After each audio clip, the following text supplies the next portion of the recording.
இரவு ஆன பிறகு வந்தியத்தேவன் கலங்கரை விளக்கின் தலைவரை தனிப்பட சந்தித்து இலங்கைக்கு தான் அவசரமாக போக வேண்டும் என்பதை தெரிவித்தான். தியாகவிடங்க கரையர் என்னும் பெயருடைய பெரியவர் தமது வருத்தத்தை தெரிவித்தார். இந்த கரையோரத்தில் எத்தனையோ பெரிய படகுகளும் சிறிய படகுகளும் ஒரு காலத்தில் இருந்தன. அவையெல்லாம் இப்போது சேது கரைக்கு போய்விட்டன. இலங்கையில் உள்ள நமது சைன்யத்தின் உதவிக்காகத்தான் போயிருக்கின்றன. எனக்கு சொந்தமாக 2 படகுகள் உண்டு. அவற்றில் ஒன்றில் நேற்று வந்த 2 மனிதர்களை ஏற்றிக்கொண்டு என் மகன் போயிருக்கிறான். அவன் எப்போது திரும்பி வருவான் என்று தெரியாது. என்ன செய்யட்டும் ஐயா? அந்த மனிதர்கள் யார்? அவர்கள் ஒரு மாதிரி ஆட்கள் என்று தங்கள் குமாரி கூறினாள்.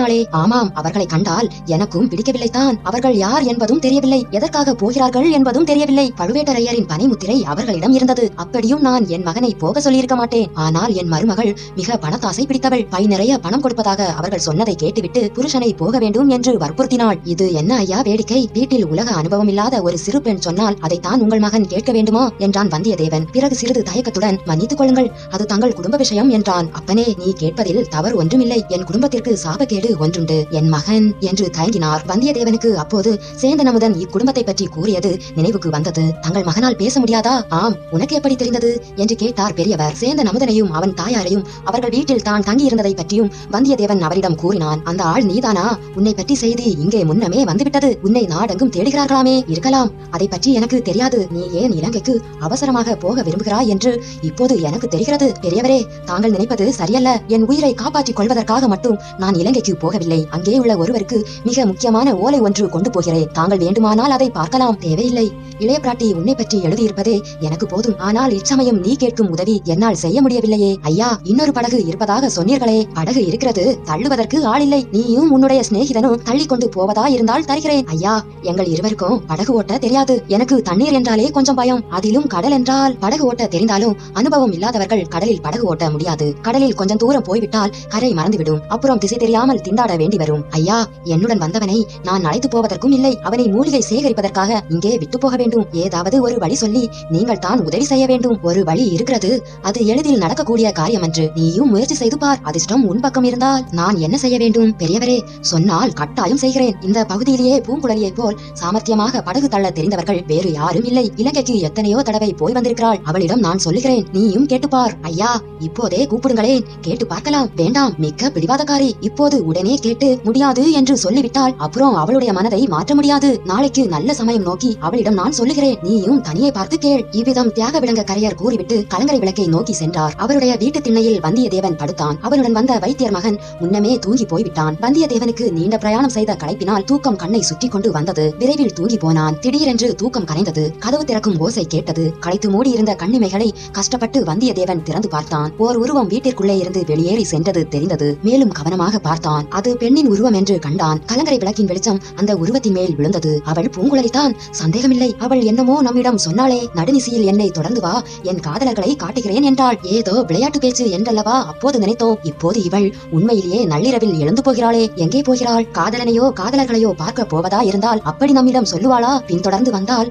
காட்டுகிறேன் என்பாளா? இதில் ஏதோ மர்மமான பொருள் இருக்க வேண்டும். எப்படி இருந்தாலும் பின்தொடர்ந்து போய் ஏன் பார்க்க கூடாது? நாளைக்கு இவளிடம் நயமாக பேசி இலங்கைக்கு படகு தள்ளி கொண்டு வர சம்மதிக்க செய்ய வேண்டும். அதற்கு இப்போது இவளை தொடர்ந்து போவது உதவியாயிருக்கலாம். ஏதாவது இவளுக்கு அபாயம் வரக்கூடும். அதிலிருந்து இவளை காப்பாற்றினால் நாளைக்கு நாம் கேட்பதற்கு இணங்க கூடும் அல்லவா? வந்தியத்தேவன் சத்தம் செய்யாமல் எழுந்தான். பூங்குழலி போகும் வழியை பிடித்துக் கொண்டே போனான். சாயங்காலம் சேற்று பள்ளத்தில் விழுந்தபோது நிகழ்ந்த அனுபவம் அவனுக்கு நன்றாய் ஞாபகம் இருந்தது. அம்மாதிரி மறுபடி நேர்வதை அவன் விரும்பவில்லை. ஆகையால் பூங்குழலியை அவன் பார்வையிலிருந்து தவற விட்டுவிடக் கூடாது என்று எண்ணிக்கொண்டே பின்தொடர்ந்தான். கலங்கரை விளக்கத்திலிருந்து கொஞ்சம் தூரம் வரை வெட்ட வெளியாகவே இருந்தது. ஆகையால் பூங்குழலியின் உருவமும் தெரிந்து கொண்டிருந்தது. அவள் போன வழியை போவதில் கஷ்டம் ஒன்றும் இல்லை. அவள் அருகில் போய் பிடித்துவிட வேண்டும் என்று எண்ணி விரைவாக நடந்தான். ஆனால் அது சாத்தியப்படவில்லை. இவன் வேகமாய் நடக்க நடக்க அவளுடைய நடைவேகமும் அதிகரித்துக் கொண்டே இருந்தது. இவன் பின்தொடர்ந்து வருவதை அவள் கவனித்ததாகவே தெரியவில்லை. திறந்த வெளியை கடந்ததும் காடு அடர்ந்த மேடு பங்கான பூமி வந்தது. நேரே அதன் மீது ஏறாமல் பூங்குழலி அந்த மேட்டை சுற்றி கொண்டே போனாள். மேடும் காடும் முடிந்த முனை வந்தது. அந்த முனையை வளைத்துக் கொண்டு சென்றாள். வந்தியத்தேவனும் விரைந்து சென்று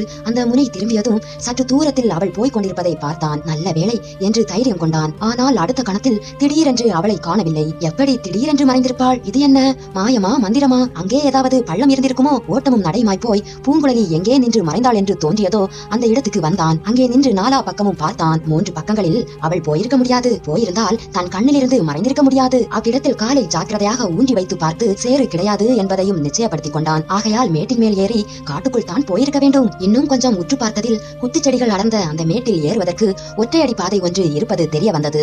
வந்தியத்தேவன் அதில் ஏறினான். ஏறும்போது திக் திக் என்று அடித்துக் கொண்டது. அங்கே கலங்கரை விளக்கின் மங்கிய வெளிச்சமும் வரவில்லை. மாலை பிறை முன்னமே கடலில் மூழ்கி மறைந்து விட்டது. மினுமினுத்த நட்சத்திரங்களின் வெளிச்சத்திலே வழியையும் கொஞ்சம் தூரத்துக்கு அப்பால் காணவில்லை. குத்துச்செடிகளும் குட்டை மரங்களும் பயங்கர வடிவங்களை பெற்றன. அவற்றின் நிழல்கள் கரிய பேய்களாக மாறின. செடிகளின் இலைகள் ஆடிய போது நிழல்களும் அசைந்தன. ஒவ்வொரு அசைவும் வந்தியத்தேவனுடைய நெஞ்சை அசைத்தது. அந்த கரிய இருளிலும் நிழலிலும் எங்கே என்ன அபாயம் காத்திருக்கிறதென்று யார் கண்டது? விஷ ஐந்துகள் கொடிய விலங்குகள் பதுங்கி இருந்து பாயலாம். அபாயம் மேலிருந்தும் வரலாம், பக்கங்களில் இருந்தும் வரலாம், பின்னால் இருந்தும் வரலாம். அடடா, இது என்ன? இங்கே வந்து அகப்பட்டுக் கொண்டோமே. கையில் வேலை கூட எடுத்து வரவில்லையே. அது என்ன சலசலப்பு சத்தம்? அந்த மரத்தின் மேல் தெரியும் அந்த கரிய உருவம் என்ன? அந்த புதரின் இருளில் 2 சிறிய ஒளிப்பொட்டுகள் மின்னுகின்றனவே. அவை என்னவா இருக்கும்? வந்தியத்தேவனுடைய கால்கள் அவனை அறியாமல் நடுங்கின. சரி சரி, இங்கே நமக்கு என்ன வேலை? எதற்காக இங்கு வந்தோம்? என்ன அறிவீனோம்? உடனே இறங்கி போய்விட வேண்டியதுதான். இறங்கலாம் என்று எண்ணி திரும்பும் தருணத்தில் ஒரு குரல் கேட்டது. நெஞ்சை பிளக்கும் குரல், பெண்ணின் குரல். ஒரு விம்மல் சத்தம் கேட்டது. வந்தியத்தேவன் அம்மேட்டிலிருந்து கீழே இறங்கி செல்லும் யோசனையை விட்டுவிட்டான். குரல் வந்த இடம் நோக்கி மேலே ஏறினான். விரைவில் மேட்டின் உச்சி தெரிந்தது.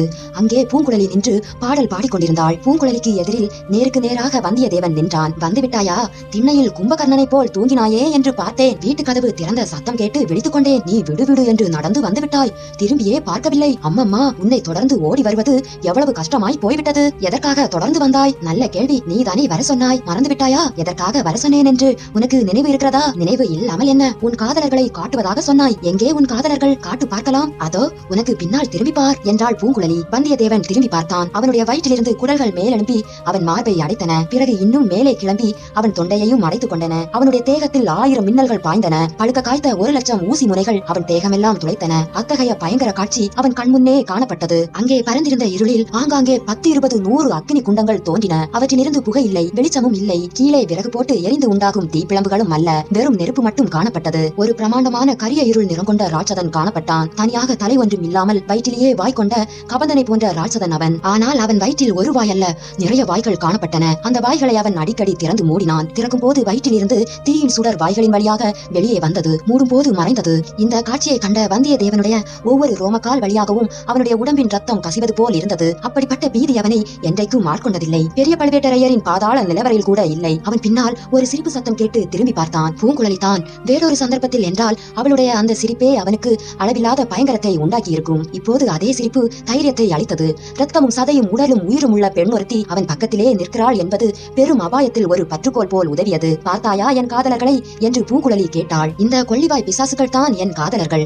இவர்களை பார்த்து சலாபம் செய்வதற்குத்தான் நள்ளிரவில் இந்த இடத்துக்கு நான் வருகிறேன் என்றாள். இந்த பெண்ணுக்கு நன்றாக பித்து பிடித்திருக்கிறது என்பதில் எள்ளளவு சந்தேகமும் இல்லை. இவளுடைய உதவியை கொண்டு இலங்கைக்கு போகிறது நடக்கிற காரியமா? இவ்வாறு வந்தியத்தேவன் எண்ணினான். அவனுடைய உள் மனதிலிருந்து வேறு ஏதோ ஒரு எண்ணம் வெளிவர போராடி கொண்டிருந்தது. அது இந்த கொள்ளிவாய் பிசாசுகளை பற்றிய ஏதோ ஒரு விஷயம்தான். உன்னுடைய சிநேகிதன் சேந்தன் அமுதனால் இத்தகைய காதலர்களோடு போட்டியிட முடியுமா என்று பூங்குழலி கூறியது கிணற்றுக்குள்ளே இருந்து வரும் குரலை போல் கேட்டது. ஏனெனில் அவனுடைய உள்ளம் அப்போது எதையோ ஞாபகப்படுத்திக் கொள்ள முயன்று கொண்டிருந்தது. கடைசியில் ஒரு போராட்டம் செய்து மனதிற்குள்ளே இதோ ஞாபகம் வந்துவிட்டது. கந்தகம் கலந்த பூமி பிரதேசங்களில் தண்ணீர் வெகு காலம் தேங்கி நின்று சதுப்பு நிலமானால் அத்தகைய இடங்களில் இரவில் இம்மாதிரி தோற்றங்கள் ஏற்படும். பூமிக்குள்ளே இருந்து கந்தகம் கலந்த வாயு வெளியில் வரும்போது நெருப்பு பிளம்பு வருவது போல் இருக்கும். சில சமயம் நீடித்து நிற்கும், சில சமயம் தோன்றியவுடன் மறைந்துவிடும். இந்த இயற்கை தோற்றத்தை கண்டு அறியாத மக்கள் பயப்படுவார்கள். கொள்ளிவாய் பிசாசு என்று பயங்கர பெயர் கொடுத்து பீதி அடைவார்கள். இப்படி பெரியோர் சொல்லி அவன் கேள்விப்பட்டிருந்தது ஞாபகத்துக்கு வந்தது. பிறகு அவனுடைய அறிவுக்கும் பயத்துக்கும் போர் நடந்தது. அறிவு வெற்றி பெற்றது. ஆனால் அதையெல்லாம் இச்சமயம்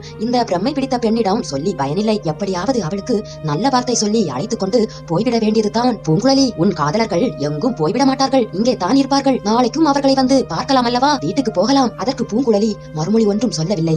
விம்மி அழத் தொடங்கினாள். இது என்ன தொல்லை என்று வந்தியத்தேவன் எண்ணினான். பின்னர் சற்று நேரம் சும்மா இருந்தான். பூங்குழலி, நாம் போகலாமா என்று மீண்டும் கேட்டான். விம்மல் நிற்கவில்லை. பூங்குழலி அழுது கொண்டே இருந்தாள். வந்தியத்தேவனுக்கு அலுத்து போய்விட்டது. சரி, உன் இஷ்டம் போல் செய், எனக்கு தூக்கம் வருகிறது, நான் போகிறேன் என்று சொல்லிவிட்டு இறங்க தொடங்கினான். பூங்குழலி உடனே விம்மலை நிறுத்தினாள். மேட்டிலிருந்து இறங்க தொடங்கினாள். நாளே பாய்ச்சலில் வந்தியத்தேவனுக்கு முன்னால் கீழே போய் நின்றாள். இருவரும் கலங்கரை விளக்கை நோக்கி நடக்க தொடங்கினார்கள். இந்த பித்து பிடித்த பெண்ணை நம்பி படகில் ஏறுவதாவது கடலை கடப்பதாவது ஆயினும் வேறு வழி இல்லை என்று தெரிகிறதே. ஏதாவது நல்ல வார்த்தை சொல்லி சிநேகம் செய்து கொள்ள பார்க்கலாம். வானத்தில் வால் நட்சத்திரம் தோன்றுகிறதே, அதை பற்றி உன் கருத்து என்ன என்று பூங்குழலி கேட்டாள். என் கருத்து ஒன்றுமில்லை, வால் நட்சத்திரம் தோன்றுகிறது, அவ்வளவுதான் என்றான் வந்தியத்தேவன். வால் நட்சத்திரம் வானில் தோன்றினால் பூமியில் பெரிய கேடுகள் விளையும் என்று சொல்கிறார்களே, உண்மையா? நான் ஜோதிட சாஸ்திரம் படித்ததில்லை. ஜனங்கள் அப்படி சொல்லிக் கொள்வது தான் எனக்கு தெரியும். சற்று நேரம் மௌனமாக நடந்தார்கள். சக்கரவர்த்திக்கு உடம்பு சுகமில்லை என்று சொல்கிறார்களே, அது உண்மைதானே என்று கேட்டாள் பூங்குழலி. இவள் அவ்வளவு பித்துக்குழி பெண்ணல்ல என்று வந்தியத்தேவன் எண்ணிக்கொண்டான். கொஞ்சம் அவனுக்கு நம்பிக்கை பிறந்தது. நானே என் கண்ணால் பார்த்தேன். சக்கரவர்த்தி படுத்த படுக்கையாய் கிடக்கிறார். 2 கால்களிலும்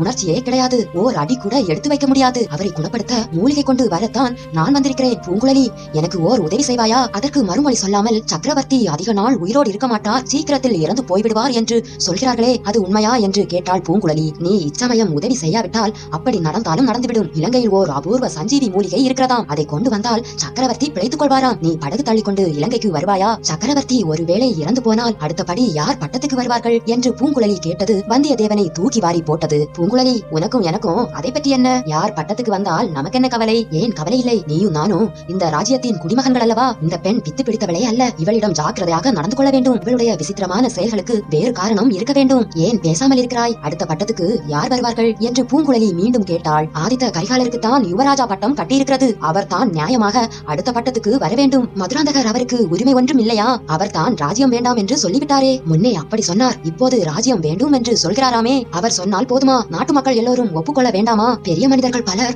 அவர் கட்சியில் இருக்கிறார்களாமே. அப்படித்தான் நானும் கேள்விப்பட்டேன். இவ்வளவும் உன் காது வரையில் எட்டியிருப்பதை நினைத்தால் எனக்கு மிகவும் ஆச்சரியமாயிருக்கிறது. சுந்தர சோழர் திடீரென்று இறந்து போனால் என்ன ஆகும்? தேசமெல்லாம் பெரும் குழப்பமாகிவிடும். அதை தடுப்பதற்குத்தான் உன் உதவி இப்போது தேவைப்படுகிறது. நான் என்ன உதவியை செய்ய முடியும்? முன்னமே சொன்னேனே, நான் அவசரமாக மூலிகை கொண்டு வர இலங்கை தீவுக்கு போக வேண்டும். அதற்கு நீ படகு வலித்துக் கொண்டு வர வேண்டும். என்னை எதற்காக அழைக்கிறாய்? ஒரு பெண் பிள்ளையை படகு தள்ளும்படி கேட்க வெட்கமா இல்லையா? வேறு யாரும் இல்லை என்று உன் தந்தை சொல்கிறார். உன் அண்ணன் கூட நேற்று இலங்கைக்கு போய்விட்டானாமே. அவன் போனால் என்ன? உனக்கு 2 கைகள், உன்னோடு வந்தவனுக்கு 2 கைகள் இல்லையா? பூங்குழலி, எங்களுக்கு படகு வலிக்க தெரியாது. படகு வலிப்பது என்ன மந்திர வித்தையா? துடுப்பை பிடித்து வலித்தால் தானே படகு போகிறது. திசை தெரிய வேண்டும் அல்லவா? நடுக்கடலில் திசை தெரியாமல் போய்விட்டால் என்ன செய்வது? நடுக்கடலில் திசை தெரியாவிட்டால் மூழ்கி சாகுங்கள். அதற்கு நான் என்ன செய்யட்டும்? கலங்கரை விளக்கின் அருகில் அவர்கள் வந்து விட்டார்கள். வந்தியத்தேவனும் அத்துடன் பேச்சை நிறுத்திவிட விரும்பினான். மேலும் பேச்சை வளர்த்து பூங்குழலியின் மறுப்பை உறுதிப்படுத்திவிட அவன் விரும்பவில்லை. அவள் அவ்வளவு கண்டிப்பாக மறுமொழி சொன்ன போதிலும் அவளுடைய குரலும் பேச்சின் தோரணையும் அவனுடைய உள்ளத்தில் சிறியதொரு நம்பிக்கை சுடரை உண்டாக்கி இருந்தன. 2ஆம் முறை படுத்த பிறகு வெகு நேரம் வந்தியத்தேவனுக்கு தூக்கம் வரவில்லை. ஏதேதோ எண்ணங்களினால் அவனுடைய உள்ளம் வெகுவாக குழம்பிக் கொண்டிருந்தது. 4ஆம் ஜாமத்தின் ஆரம்பத்திலே தான் தூங்கினான். தூக்கத்தில் வந்தியத்தேவன் கனவு கண்டான். பாய்மரம் விரித்த சிறிய படகில் பூங்குழலியும் அவனும் எதிரெதிராக அமர்ந்திருந்தார்கள். நாலாபுறமும் கடல், எங்கு நோக்கினாலும் தண்ணீர், இனிய பூங்காற்று. படகு அக்காற்றில் மிதப்பது போல போய்க் கொண்டிருந்தது. பூங்குழலியின் முகம் அழகே வடிவமாக ஜொலித்தது.